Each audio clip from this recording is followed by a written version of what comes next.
Құрметті достар, сіздердің алдарыңызға соңғы болып шығатын стендап комик Самат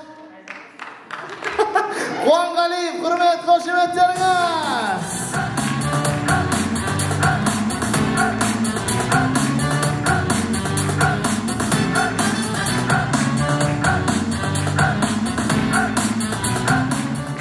Қалайсыздар? Құттықтап қойсаңыздар ма? Той жасадым, үйлендім. Жалпы үйленем, той жасайым дегенде мықты дерзкий план болды. Ойладым, қыз жаққа барамыз, сырға саламыз, шағын бата шай болады, үйге алып кетемін, үлкендер үйде отыра салады, жастарға өзім шағын күшті вечеринка жасай салам. Қалған ақшасына Малдив аралдарында пляждың жағасында, как обычно, кокосовый согымды ішіп жатам деп жатқанда, осындай гениальный планды Гүлмиралардан қай жерімізге дейтін бір сөз бычық болып берген. Гүлмиралардан бір кредитімізге болатын. Не үшін тұр? Арам, салт дәстүр шаршап кеттім. Андайлар қыз жаққа баратасың машинамен. И су ішетін бақыраш бар ғой. Соны машинаның артына қояды. И машина резко шығып кеткенде бақыраш құлайды да келіннің қандай екенін анықтайды, короче. Былай түссе, не очень? Былай түссе, мінезі ашық, жақсы. И ойлашы, ондай болмайды ғой, мысалы. И маған бәрі звондап құттықтап отыр да, досым құтты болсын, бүгін қыз жақ па, баратсың ба? Мен айтамын, білмеймін, белгісіз. Бақыраш не айтады? Көреміз ба? Ресторанда айтады да, 50% төлемса. Мен айтамын, бақыраш айтпаймын, дұрыс істей алмаймын. Ренжімеңіз. Тағы да құттықтап қойсаңыздар болады, бақыраш рұқсат берді. Адамды не алдым. И сол өтіргірім сияқты. Ондай жоқ қой да, мысалы. Көбісі айтады ғана. Біздің қыз өнерлі, мінезі жақсы, талантты деп. Мен мына құдалар сұр айтпайды ғой. Түмә, бақыраш бұлай болады ғой. Не ақымақ деймісің? Ондай болмайды ғой мысалы. Рахмет. И жалпы мамалар ғой. Қатты жүрек алады тойда. Құдалыққа, китке бір не алады ғой. Бәріне көшіп шығады ғой. Ұйқыдан тұрасың, уже біреуге көрсетеді ғой. Мына құдағайға норка кардиган алдым, бәрі осындай алып отыр дейді ғой. Алтын сақина алдым дейді. Бір қарасам видеозвонокпен көрсетеді ғой соны. Үйге қандай адам келеді, жеке-жеке көрсетіп шығады ғой. Алдында қарасам, свет счетчигін тексеретін апайға көрсетіп отыр ғой. Хотя той болып кетті, той 2-3 күн былай датысы сырылғанда алға. Уже көрсететін адам бітіп, құдағайдың өзіне тіке шығатын еді. Құдағай сізге норка кардиган алдым? Алтын цепочка алдым, қат жүрек алады да.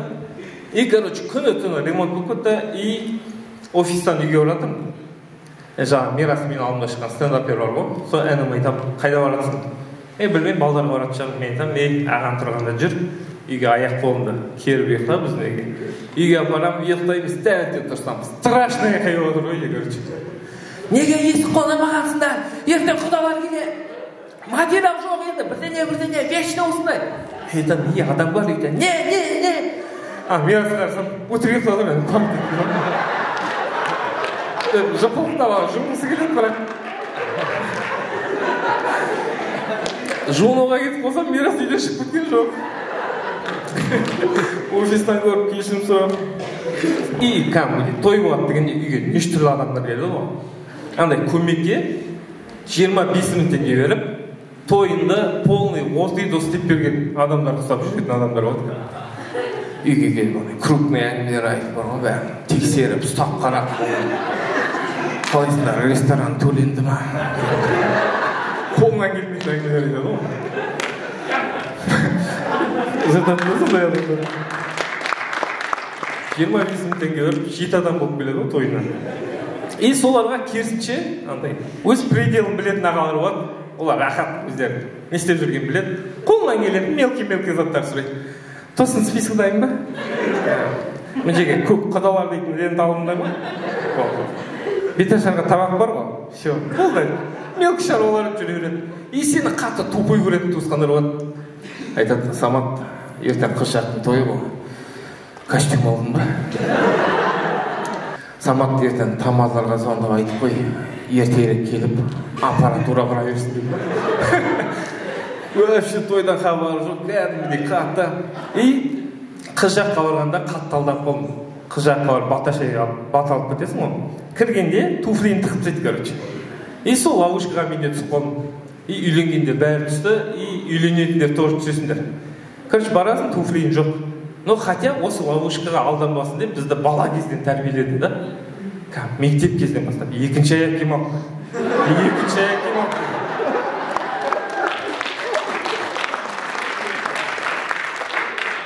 Яғни осы үшін ғой енді, басқа не үшін да? Мысалы, ананы көрсем, класс жетекшім айтатын еді.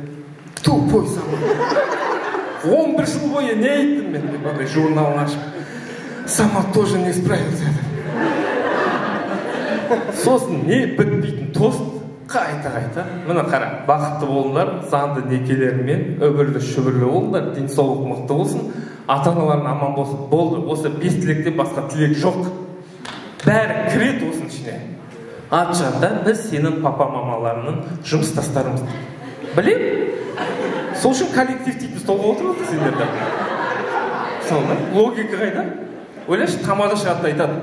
Ал енді тілек кезегі папа-мамамыздың жұмыстастарына, коллективқа дейді. Аналар тұрады, тамада тағы айтады. Коллектив, билеп, папа-мамамыздың жұмыстастары қайда дейді. Аналар ортаға билейді, тамада тағы айтады. Ал папа-мамамыздың жұмыстастары тілек кезегі өздеріне дейді. И анау тұрады да, біз сенің папа-мамаларының жұмыстастарымыз. Логика қайда да? Жыным келеді, қазір ресторан ашып тұрған, вообще акустика жоқ. Еще қонақтар мына жерге ұстап алады ғой. Не айтып жатыр, түсінбейсің. Явно жақсы нәрсе айтып жатыр ғой дейсің. Ama андай öyle айтып жатыр. Самат тіржалған жүреді, бала кезінде бірде. Мәлімдеймісің да? И сосын тойда билеп өлең айтатындар толып кеткен ғой. Кілем, бүркіттер, тарландар, албандар. Не бітпейтін ой өрнек, бітпейтін қасқырды қайдан алып, бәрінің. Кәм хабарлағанда шошып кетесің кәдімгі. Алталашқа әйгілі, қандай алашқа? Республикалық жүлделердің егері, қандай жүлде ол? Бірдеңенің лауреаты, ненің лауреаты?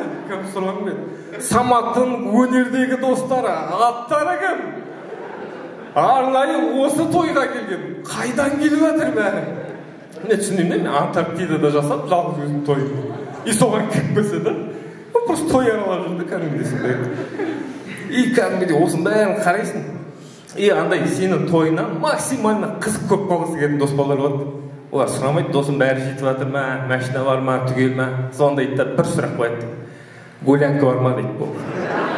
Тым қызық емес ол. Сонда айтты, тойда қыздар бола ма? Все. Билеп жүреді. И тойдың ортасында бір келіп кетеді, құлағына келеді. Тойдан кейін не план дейді. Шашуда бермейді ондай.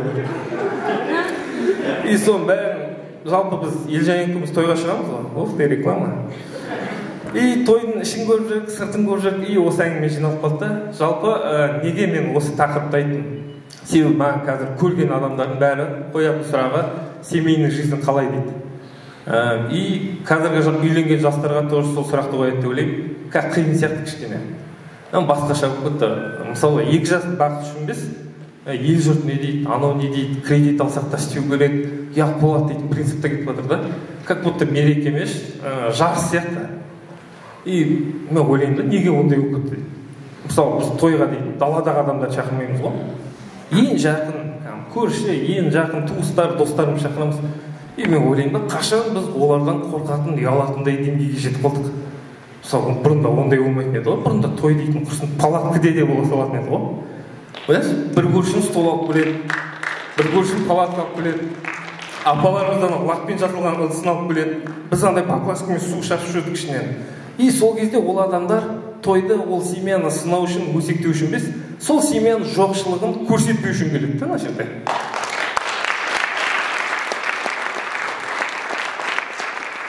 Қазір бәрі басқаша да, мысалы.